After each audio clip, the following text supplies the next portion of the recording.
What if there was a way to take some of the pressure off your dissertation chair and get more comprehensive, supportive mentorship all at the same time? Let's talk about it in this week's episode of Welcome to Grad School is Hard, but a Thrive PhD podcast. I'm Dr. Katie Peplin, and this is a show for everyone who's doing the hard work of being a human and a scholar. And in Season 3, I'm demystifying some of the most important but often invisible parts of grad school that learning about might just make your life a little bit easier. And make sure you check out the link in the show notes for my Working More Intentionally toolkit, which is available for you totally for free. Now, let's get into it. No one really explained to me how to find mentors in grad school. People gave me a lot of advice, however, on how to pick a chair for my dissertation committee, and I imagine there's a lot of advice around selecting a PI or a lab to join. In a perfect world, the head of your PhD project would also be the keystone of your mentoring as a graduate student. But even if you have the most educated, open-minded, available, supportive person in the world, I would still give you this same piece of advice. Get yourself a team of mentors. No matter what your after-degree career plans are, no matter what your personal life looks like, and no matter what your subject is, a team of mentors is a wise move professionally and personally. Reason number 1 is that team mentoring can take some of the pressure off of you. We are all complex beings with lives that stretch way beyond the PhD. Having a team of people that you look to for advice, mentorship, and support can make it seem a lot less overwhelming when you need to confide difficult information or seek support about a sensitive topic. Before I consciously started to create a team of mentors, I often hesitated or even straight up refrained from confiding in anyone about sensitive issues like my health or my future plans because I didn't want it to impact my standing in the program, my access to funds, or even my reputation as a grad student.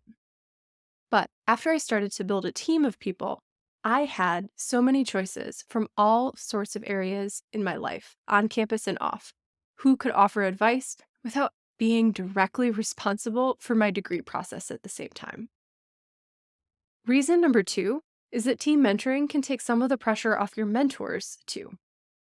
At some point, I realized that it was completely bananas that I was expecting tenured faculty members at an R1 university to give me solid advice and mentoring about how to best translate the skills that I was getting during the PhD into a job outside of academia.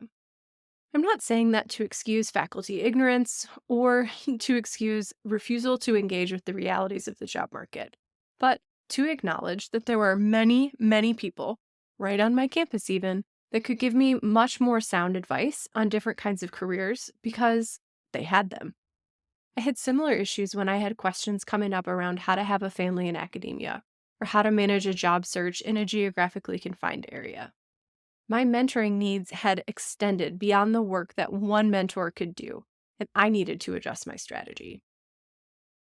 By not expecting any one person to give me sound, researched, supportive advice in every area of my life, personal and professional, I freed all of the parties from having that burden. I shifted from asking all of my questions to one person to asking specific, tailored questions to specific people. And that gave me richer conversations and widened my network at the same time. All right, you might be thinking, I'm on board. How do I find this team, Katie? And the first thing I would say is that you need to evaluate your mentoring needs. This is the critical step that I see so many people skip. Many people can see the benefits of expanding their mentoring network beyond their chair, but not that many people know how to secure a diverse range of voices to support them. And I would argue that stepping back and assessing what one's mentoring needs are first can lead to a more targeted and efficient networking building phase all around. I created a chart, and you can get it free in the show notes to help you brainstorm what areas you're already receiving mentoring in and where you can improve. Of course, these categories might shift depending on your PhD and its parameters, but for most people, this is a good starting point. That worksheet outlines 5 different mentoring zones. And in the next section of this episode, I'm going to give you some questions to help you evaluate what kind of mentoring or support you already have in this area and what kind you might want to look for moving forward. Get your pencils out because here those questions come. Area 1, discipline or your field or your subject. For many, this is the area that's the most easily addressed and a role that's probably filled by your dissertation advisor, at least partially. But some questions to ask yourself. Do I have support to keep abreast of all of the latest developments in my field? Are there places I can go to make sure that my work is part of conversations that are important in my discipline? Am I well connected to mechanisms for distributing my work in my field? Whether that's applying for journals, conferences, Twitter conversations, what have you. And last but not least, if my dissertation advisor's research does not completely overlap with mine, am I looking for other spaces and conversations where I might be more of a direct fit? Zone 2 is teaching. Although teaching is not part of all PhD programs, many jobs in academia involve teaching in some capacity. But as many of us know, many jobs in academic or even non-academic spaces require teaching as part of the role. Universities normally are well equipped to support your teaching growth if you know where to look. So here are some questions. Am I getting feedback on my teaching regularly? Either from faculty members, staff from teaching centers, student teaching mentors, or even fellow graduate students. All of those different kinds of people can give you feedback or help you to interpret the feedback that your students are giving you. Am I learning and growing as a teacher? Am I staying involved in current pedagogy developments or experimenting with new technologies? And am I seeking out opportunities to teach, even if my funding doesn't include a regular teaching assignment? Many students report that giving guest lectures or volunteering for limited teaching engagements like workshops or greater positions can give them really valuable experience for their CV. Zone 3 is skills. Grad school gives you a concentrated opportunity to develop many skills, but your advisor might not have the time or capability to support your growth in a complete way. So, are you improving your skills as a writer? Are you taking advantage of on-campus writing support like writing centers or writing groups? Are you involved in any writing groups?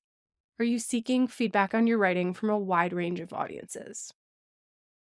Are you improving as a reader? Are you reading widely in your field? Are you organizing the information that you're ingesting as part of your reading? Are you improving your networking skills? Are you practicing informational interview skills? Are you cultivating an online presence?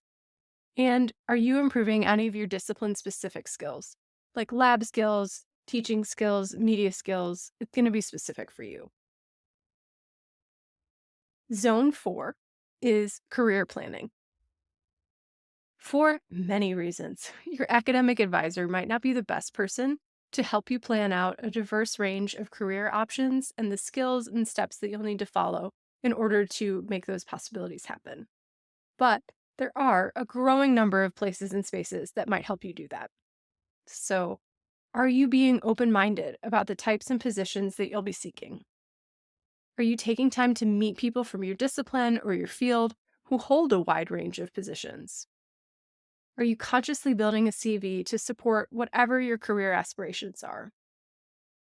Are you building a resume, or at least thinking about a resume that might translate to employers that are outside of academia? Have you sat down and evaluated what kinds of activities you actually enjoy during the PhD and what that might mean for your job search? Have you done the same introspective work about your values, your ethics, and what kind of life you envision the role of your job playing for the rest of it? And the last zone is your personal life. So, being vulnerable isn't easy, especially in a high-pressure academic environment. Building a team of mentors where you have places to go to be your authentic self is so valuable. So, do you have people that you can confide in when you're not feeling your best, mentally, physically, or otherwise? Do you have people that will help connect you to resources that will help you be well and healthy without having to worry about what asking for help may mean? Are you building a network of people whose values align with yours? And can those people respect your values and how you're choosing to live them out? Do you have people who will be able to listen, respect, and talk through personal issues in a confidential and sensitive way? So, when it comes to building the team, take this wheel and place people where you think they might best support you, or maybe are already supporting you. Do you have any empty spaces on that sheet? Hopefully, the answers to the questions in each of these sections will help guide you as you determine where your network is already strong and where you can build it up. And when you've identified an area that you can build your network, these questions can help you narrow down the specific kind of support and mentoring that you're looking for. And then you have the beginnings of a script that you can use to approach them, asking for their help. Keep in mind that specific, limited requests are always going to be more successful when you're building a new relationship. For example, emailing a professor whose teaching you admire to see if they'll review a syllabus that you're pitching for next fall. Bonus points if you can guide that feedback even more specifically by asking questions or limiting their feedback to structure or content. That request is going to be much more likely to garner a positive response than an email that's asking for more vague mentoring on teaching. Mentoring is built on building relationships, but beginning that specific relationship with a request can feel more genuine and less forced.